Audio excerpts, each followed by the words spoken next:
দর্শক জনময় লাইভে আপনাদের স্বাগত জানাচ্ছি। আমি জান্নাতুর রহমান, সরাসরি যুক্ত হয়েছি ঢাকা বিশ্ববিদ্যালয়ের চারুকলা অনুষদ থেকে। দেখানোর চেষ্টা করছি এখানকার বর্তমান পরিস্থিতি। দর্শক, রাত পহলেই বাঙালির প্রাণের উৎসব বাংলা নববর্ষ। আর এই বাংলা নববর্ষকে প্রতি বছর নয়, এবারও সারা দেশের মানুষ উৎসাহ উদ্দীপনার সঙ্গে উদযাপন করবেন। এবারও সকাল 8টায় ঢাকা বিশ্ববিদ্যালয় চারুকলা অনুষদ থেকে বর্ষবরণের আনন্দ শোভাযাত্রা বের হবে এবং এই আনন্দ শোভাযাত্রাকে ফুটিয়ে তুলতে রং বেরঙের ফেস্টুন, বিভিন্ন মোটিভ কিন্তু তৈরি করেছে চারুকলার শিক্ষক এবং শিক্ষার্থীরা। আমরা দেখেছি রূপার ইলিশ তৈরি করা হয়েছে, বাঘ তৈরি করা হয়েছে, শান্তির প্রতীক পায়রা তৈরি করা হয়েছে, বিভিন্ন রাজা রানীর প্রতিকৃতি তৈরি করা হয়েছে। বাংলার বিভিন্ন ঐতিহ্য এই আনন্দ শোভাযাত্রার যেই বিশেষ আকর্ষণ, তা সেটি কিন্তু ফ্যাসিবাদের প্রতিকৃতি। এর আগে কিন্তু প্রায় 1 মাস ধরে চারুকলার প্রাঙ্গণে ফ্যাসিবাদের প্রতিকৃতি তৈরি করা হয়েছিল এবং সেটি কিন্তু গত রাতে একজন যুবক সিসিটিভি ফুটেজের মাধ্যমে দেখা যায় তিনি আগুন দিয়ে সেটি কিন্তু পুড়িয়ে দেয়। এরপরে একদিনের মধ্যে আবারও কিন্তু ফ্যাসিবাদের যেই প্রতিকৃতি ব্যঙ্গচিত্র সেটি তৈরি করা হচ্ছে এবং খুব ব্যস্ত সময় কিন্তু পার করছে এখানকার শিল্পীরা।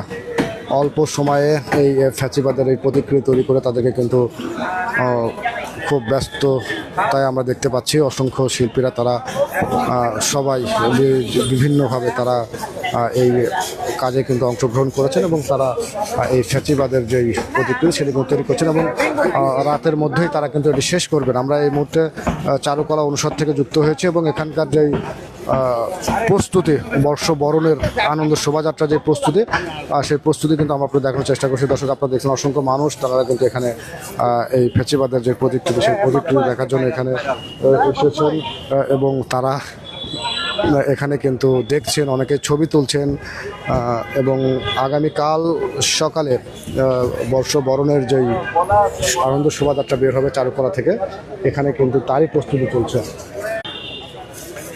আমরা আপনাদেরকে ঢাকা বিশ্ববিদ্যালয়ের চারুকলা অনুষদ থেকে যুক্ত করে এখানকার যেই কর্মযজ্ঞ সেই কর্মযজ্ঞ আপনাদেরকে দেখানোর চেষ্টা করছি। আপনারা দেখছেন চারুকলা প্রাঙ্গণে অসংখ্য মানুষ তারা কিন্তু এখানে এসেছেন, অনেকে এখানে অনেকে ঘুরে ঘুরে দেখছেন ফ্যাসিবাদের যে প্রতিকৃতি এখানে তৈরি করা হচ্ছে, যে ব্যঙ্গচিত্র, আর সেটাও কিন্তু অনেকে দেখছেন, অনেকেই ছবি তুলছেন। আমরা দেখতে পাচ্ছি অসংখ্য মানুষ তারা এখানে এসেছেন, অনেকেই কিন্তু এই ব্যঙ্গচিত্রের ছবি কিন্তু তারা তুলে নিয়ে যাচ্ছেন, আমরা সেটাও কিন্তু দেখতে পাচ্ছি। এবং এই